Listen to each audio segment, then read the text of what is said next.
A lot of great memories on this day coming over, but I thought I'd take just a minute at the front end just to talk about college football. I've been very fortunate to have college football be a part of my life since 1988. As I've kind of evolved as a player to an assistant coach to a coordinator to a head coach now for 16 years, obviously things have changed a lot. And I think one of the most common questions I get is, Coach, at this time in your career, how are kids different? How is the game different? And there are so many things that factor into that, but one of the obviously constants is just the competitive nature, the environment, the things that make college football so special. And I think to be a head coach right now in 2024 is such a special time. I think a lot of people want to dwell on things or think about things in a negative light. I think perspective is everything, right? And there isn't a more exciting time for me in my life than to be the head coach at the University of Illinois in 2024, to have the conference, the expansion, the schedule, the world of college athletics with the portal, the NIL, the expansion in the coaching roles, duties, and responsibilities. It just literally became a reality here in the last month. I just can't express how awesome it is to have this job and to be in this opportunity and to make it be very, very special every day when I walk in that building, how awesome it is. I think college football, because of the way society is today, the players that we're able to recruit from coast to coast, not just traditional high school players anymore, but now because of the portal, you're literally, I know in the month of December, my first day I flew to Albuquerque, New Mexico, never been there before. I was going after a tackle that was in the portal from New Mexico, and I thought about that, right? And then I flew later that day to the East Coast to recruit a defensive lineman that we're pursuing, and just a different perspective, but the same thing, right? We're pursuing young men that we want to have in our program, be a part of a special place, and to be a part of something special. That hasn't changed. In our conference, right, in the Big Ten Conference, I think about first coming here and sitting in meetings, and I started with Jim Delaney as a commissioner, who obviously on the forefront of a lot of different topics, different issues, to sit in meetings with him and learn and see his view and to see that environment was pretty special. Then I transitioned to the SEC, and I'll never forget the first meeting I sat in with Mike Slive at the front of the room, and to hear a commissioner lead the meetings the way he did. He had a big old cigar in his mouth, called us all on a first-name basis, and just a different type of leadership, but obviously someone who was very, very talented. And then that transition to Greg Sankey, and was able to be around Sankey several years as a head coach and to see the way he leaded and obviously still leads today. Came to the conference, and Kevin Warren was here, and a little bit different time because it was on the beginning cusp of COVID and all the things that were going on was around Kevin. But then obviously the transition now to Tony Petitti, and you just heard his words. For me as a head coach, I've been through 5 different commissioners, and to see the leadership that he brings, to see the vision that he brings. I remember the very first Zoom call we ever had. We talked about the idea of technology, coach to player, and tablets on the sidelines.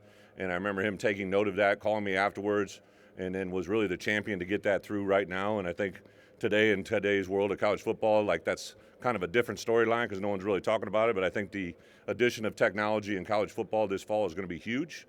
So I just immediately saw the impact that Tony can have, not just for our conference, but our program and for football in general. So really, really excited for our conference. I know a lot of people have different views on expansion. For me as a head coach, I'm looking at a schedule this year where I play a game on the East Coast against Rutgers and Penn State, and then we play a game on the West Coast against Oregon.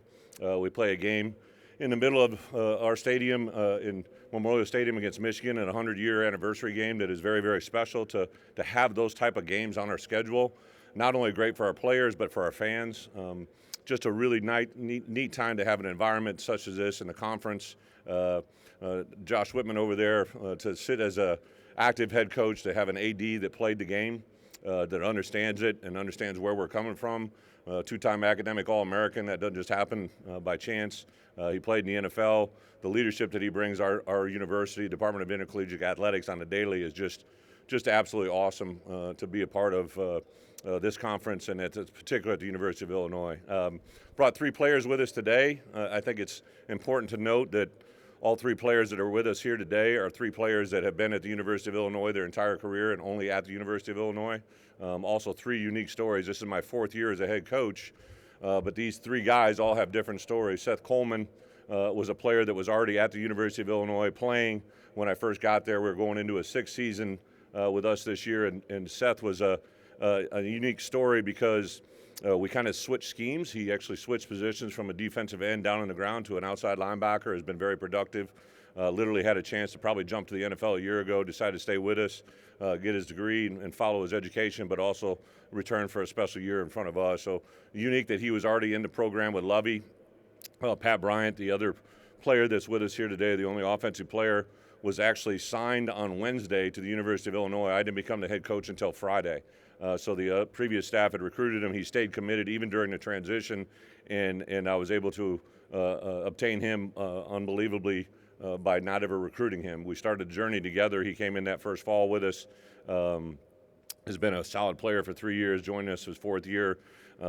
Also probably had not only the opportunity to explore other opportunities in college football, but came to Illinois, stayed at Illinois, committed to Illinois in the beginning, and he's that way now. He'll actually get his degree this fall, and obviously if as a year that I think he's capable of having, have a chance to play beyond the University of Illinois in the NFL. And then Gabe Backus is literally, truly the only player here that I actually recruited. He was a player that brought to my attention. It sounds like a joke, but I had a buddy of mine named Jack Daniels call me, who's a high school coach down in Florida, and said, hey, I'm scouting this opponent, this team that we're looking at, and there's this guy in the field that is pretty playing at a pretty high level. I believe it's time he's committed to Tulane. We sent someone down the next week, started recruiting Gabe, got him to flip his commitment, got down to us and another Orange school, Tennessee, got down to us too at the very end. He chose us, and just thankful he did. He became a first-team freshman All-American, first defensive player to do that in Illinois history.